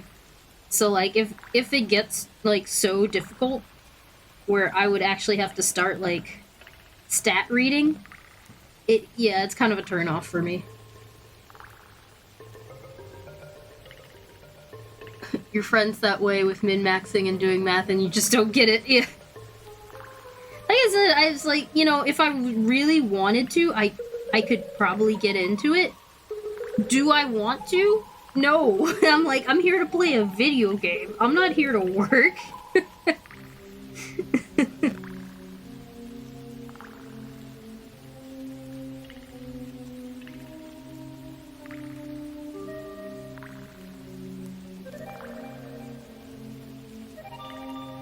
But I do appreciate, like, watching videos of people that, like, do that. I started watching, like, some people, do competitive Pokemon videos, which is kind of, like, making me want to play a Pokemon game again, and I was like, dang it. But they're actually, like, aware of, like, the stat numbers, which I've never paid attention to. But they actually, like, are aware of the stat numbers, like the special attack number and the special defense number and all that stuff, and like if you do this with your Pokemon, it can make even the like kind of meh Pokemon a pretty good addition to your team if you pay attention to this and this stat. And I'm just like, there are so many Pokemon now. There are so many Pokemon now. I'm like, I would maybe only do that for my favorites, and that would be it. Like but then, like, you kind of have to know, because, like, if you want to beat your opponent, you would kind of have to know the stats of, like, what possibly you could be up against, you know? So I enjoy playing Pokemon, but, like, that side of it, I can appreciate, like, watching those people who, like, memorize and know stuff like that. It's not for me, personally. The same friend's very much into that. Okay, yeah. The competitive Pokemon scene. But like I said, it's interesting to watch. I just don't think I could get into it myself. But it did make me want to play a Pokemon game again. My thing that I always did, and I think in nearly every Pokemon game except maybe Fire Red, I've always had like a Gengar that I get. That I either like I think you have to trade to get him, right? But you have to trade to get... I trade to get my Gengar, right? Get my Gengar, and then I give him Curse. And so, like, one of my moves is, like, if I don't know what to do in a situation, just throw my Gengar out there and put Curse on the Pokemon. And then I have, like, a big, beefy, meaty Pokemon. So I put Curse, take Gengar out, hopefully before he dies, but if it dies, it's fine, because I put Curse, and Curse stays on, and it just, like, it slowly takes away the health of the opponent Pokemon, and then I just have my beefy Pokemon just, like, wait it out until, like, whatever Pokemon they have there dies.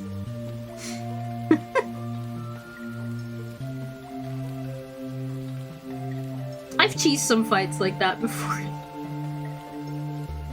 Another great addition to my team was the addition of Mimikyu, because I would always, like, start off a battle with Mimikyu just to kind of get a gauge for, like, how much power the other team had. Because it can take, like, one attack for free. So I'd just be like, go, Mimikyu! Sit there and figure out what's wrong.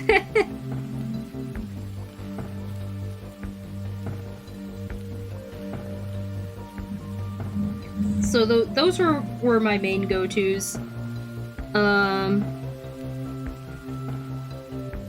then I would usually have like a Slowbro in there as well. Either Slowbro or a Snorlax.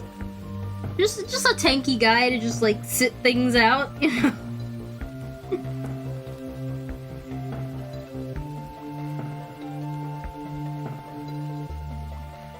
And then I always had my one fire Pokemon that was kind of like insane. And would have them from the beginning. Although I think in Alola, that Sun and Moon, I did Rowlet because I thought Rowlet was really cute. So I actually had like a grass type for once.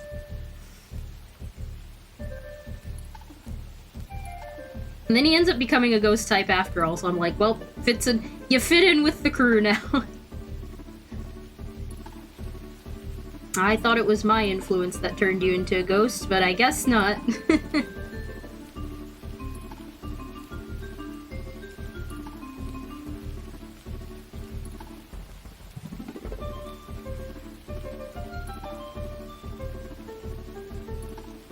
But yeah, seeing those videos, I was just like, wow, those are some other like neat tricks to pull instead of like me doing the curse thing that I always do. Yeah, maybe I could try some other tricks if I play Pokemon again instead of the same like, ah ha ha, I've cursed you. Now to wait.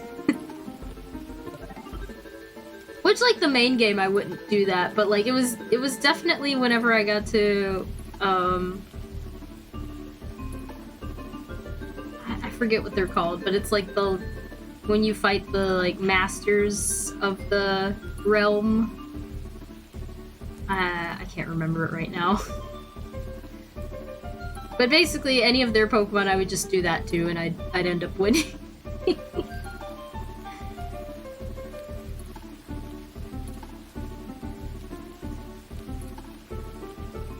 The Elite, yes, thank you. Yeah, they have like the Elite Four, and I'd basically cheese the Elite Four every time with my Gengar team. Because I'd basically have a Gengar, a Legendary, and then like a big tanky guy, which is either like a Snorlax or a Slowbro or...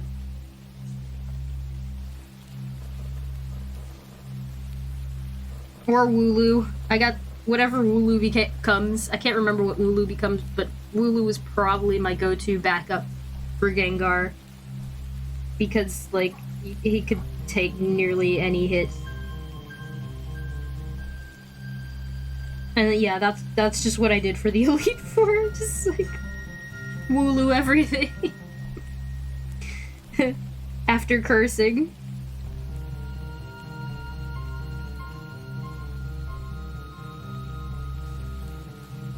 Also with that game specifically, just because I said it all the time, with that game, I had the Sanaconda in my team, which was, I guess, the new one for one of the new ones for that region. And every time I would throw it out into the field, I would go, my Sanaconda don't want none unless you got one, son. It's not that funny. It really isn't.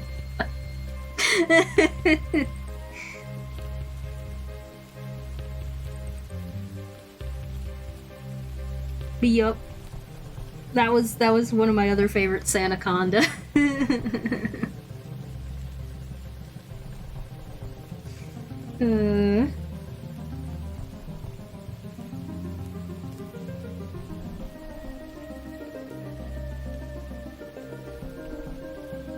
Like I said, silly things like that, and like seeing other people play the game and like know the stats, and there's like some neat tricks you can do. I'm like, I kind of want to play it again. And I still haven't finished. I didn't finish one of the DS ones. I think it was like a release. I think I have either Ruby or Sapphire. I can't remember which one, but I had gotten it used, and I didn't finish it. So if I'm really craving Pokemon, I could probably play Ruby or Sapphire. There's gonna be no Sanaconda though, so that's gonna be a little disappointing.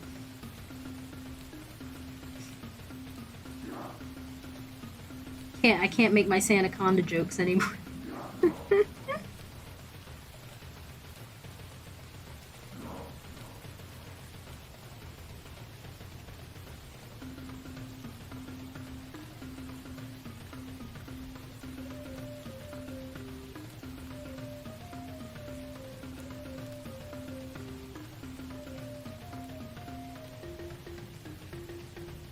But yeah, there's just like so many, just so many Pokemon to remember now. I was like, if you want to like do the whole like type matchup things, because like even the old ones, like even the older ones, you're like, oh yeah, I got this type matchup down, ha ha ha. It's just like, actually, this Pokemon added a new type in Generation 3, and I'm like, oh, whoops. I have judged poorly.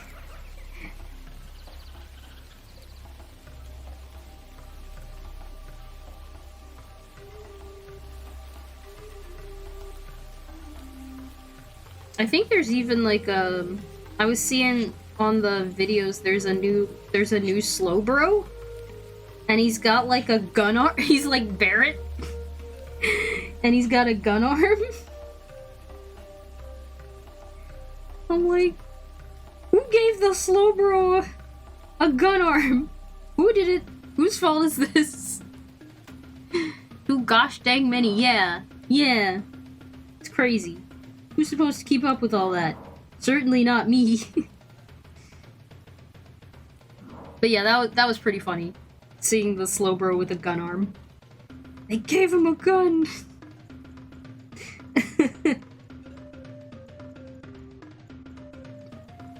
And then as usual, you know, like Slowbro, he's got like the dopiest looking face, so it's great. It's pretty funny.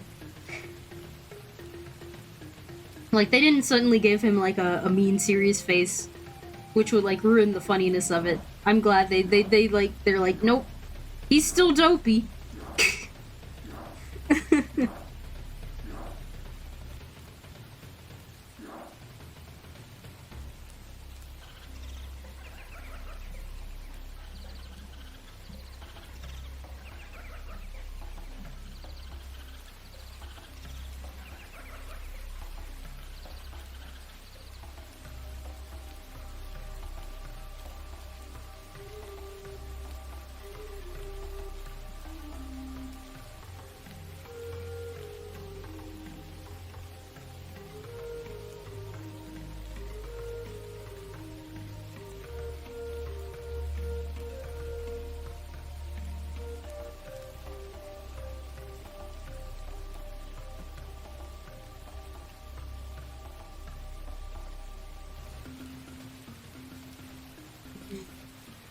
He has, like, the cross suspenders, too. It's like, I kind of regret drawing him with that design. Because he already has, like, 3 straps going on. Like, he's got that, he's got the suspenders, and then he's got, like, his, he's got the strap for his, sheath as well. His sword sheath as well, so I gotta always remember to draw that. Like, why do I put so many things on character? It ends up looking cool, but it's just one of those things where I'm like, if I forget one of the things and then I see it later, I'm like, no. Like the sheath. I think I forgot it in this shot, so I'm gonna have to draw it in. Cool. Great.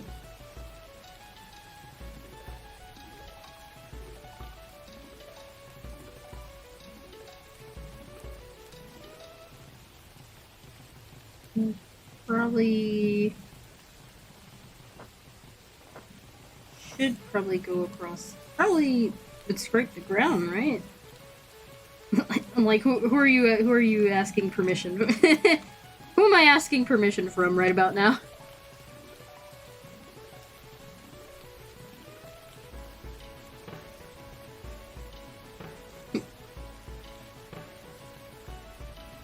Like, I drew the design. This is my fault.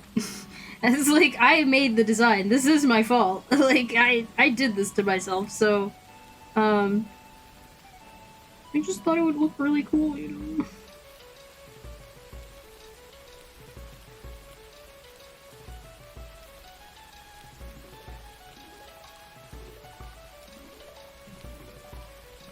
Well, this is a note for myself and any other character designers out there who are, who maybe don't get to draw character design as much as they'd like to.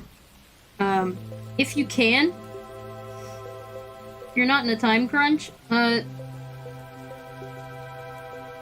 draw your character from the back. It's like when you do the like map sheet, you know, like figure out size and proportion of the character. Don't do like me and just draw the front. Probably draw the back too. I know I should do that more, like, you know, actually draw the back of a character when I design it, but a lot of the times I'm just doing it quickly. Teehee. Woohoo. Silly me.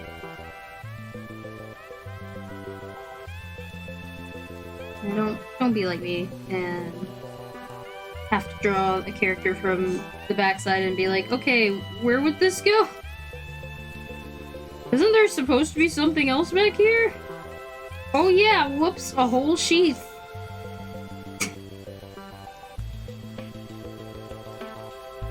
It's a little important. Okay, yeah, I see why I had it up here.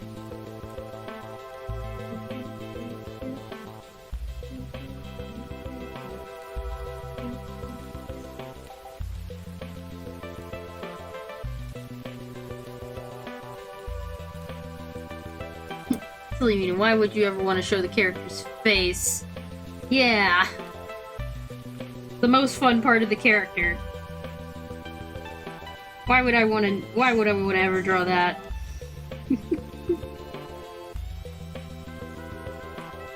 Yeah, I'll draw the character's front, I'll draw a close-up.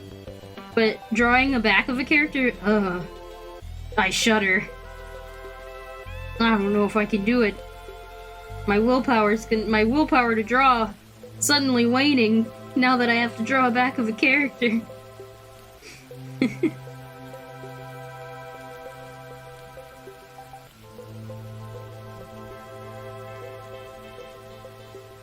It's just a weird alternate universe where everyone faces forward all the time. It's like the Mickey Mouse ear fallacy where it's like, if he's turned to the side, his ears kind of have to, like, swivel.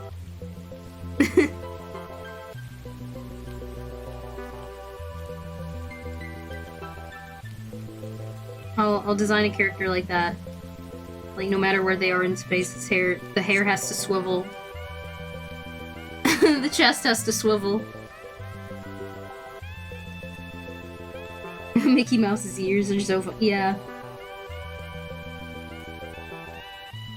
Like, if you really think about it, it's just like, his ears are swiveling every time he turns.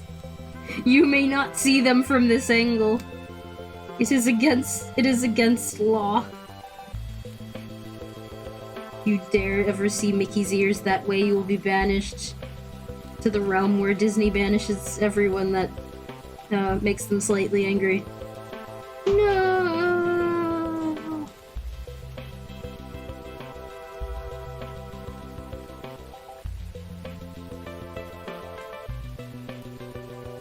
All I did was draw Mickey with his ears to the side. Fie upon your household. Alright, I'm done.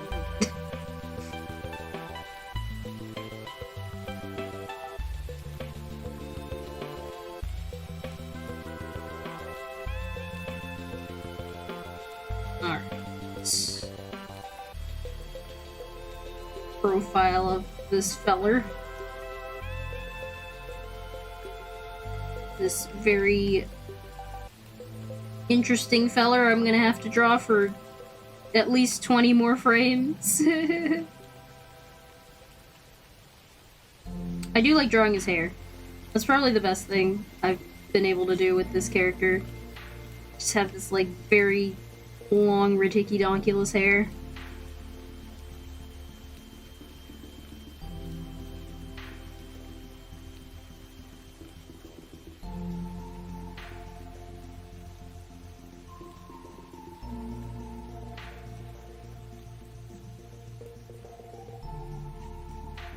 Also, it's hair that doesn't really follow, like, physics at all. It's great.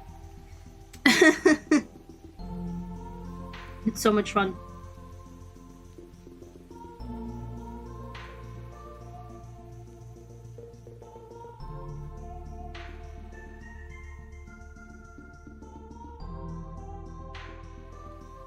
Alright, that doesn't actually doesn't look too bad. I was really worried. May have to do some changes with Blake, but let me put the ground in. Because maybe once I put the ground in, it won't look as like he's floating.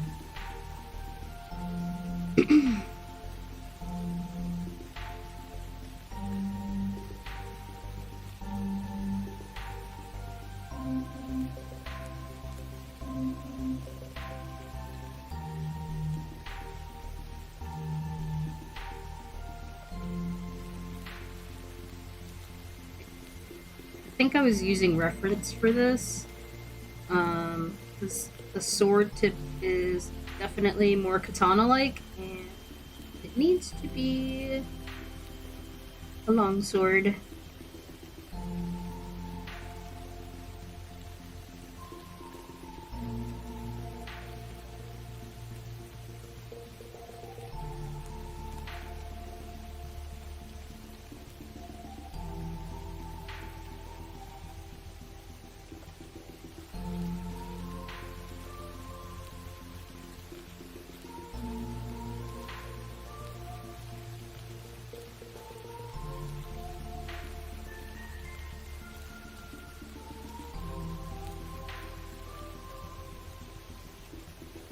Like, yeah, last minute sheath added.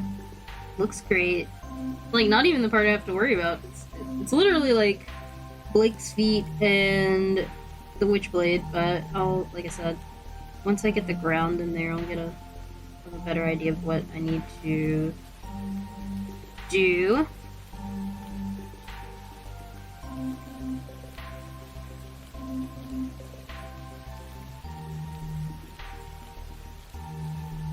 Not many times I have to draw the character's feet. To be honest.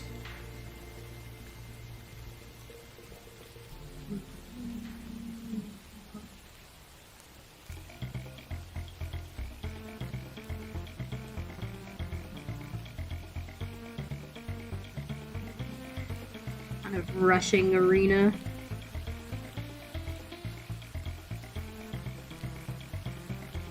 Circling leaves, I think I got going on here.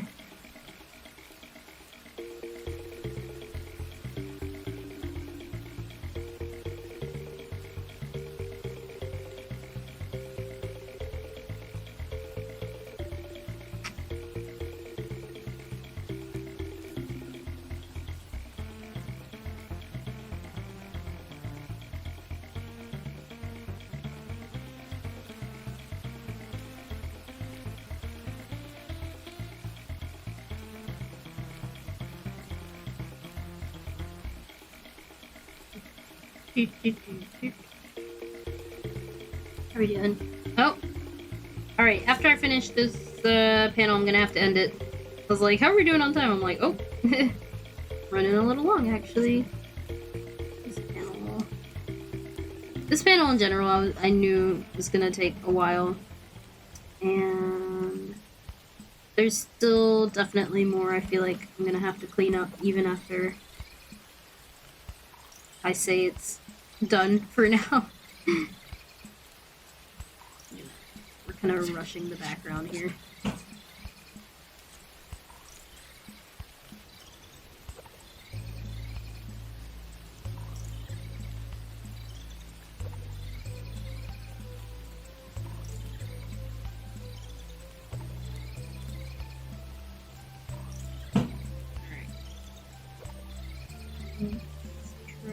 And finish out the shoes here.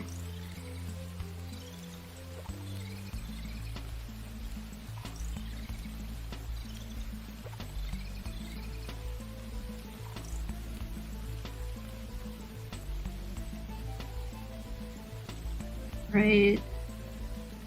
Details to the blade.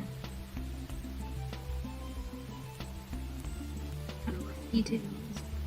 Okay.